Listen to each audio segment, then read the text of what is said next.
Alinsunod naman sa direktiba ni Pangulong Ferdinand R. Marcos Jr.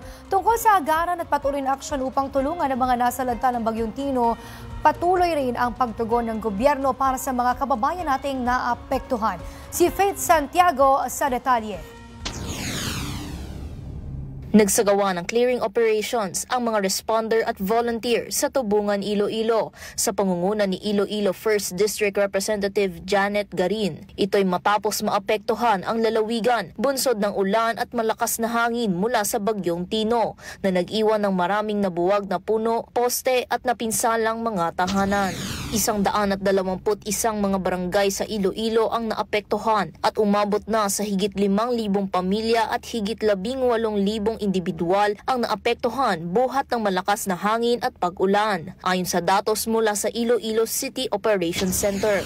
Samantala, sa pangunguna naman ni Capiz 1st District Representative Howard Ginto at sa tulong ng Ginto volunteers at barangay officials, naabutan ng pagkain at hot meals ang mga evacuees sa Capiz, kabilang ang mga nasa Pontevedra, Panay at Rojas. Malalamang higit 56,000 individual ang lumikas sa mga evacuation centers bunsod sa banta ng Bagyong Tino sa lalawigan ng Capiz, kung saan hinagupit din ito ng malakas na ulan at hangin na nagdulot ng pagkasawi at pinsala tulad ng pagbaha at pagbagsak ng mga puno sa ilang parte ng lalawigan. Para sa totoong balita sa Bagong Pilipinas, Faith Santiago, Congress News.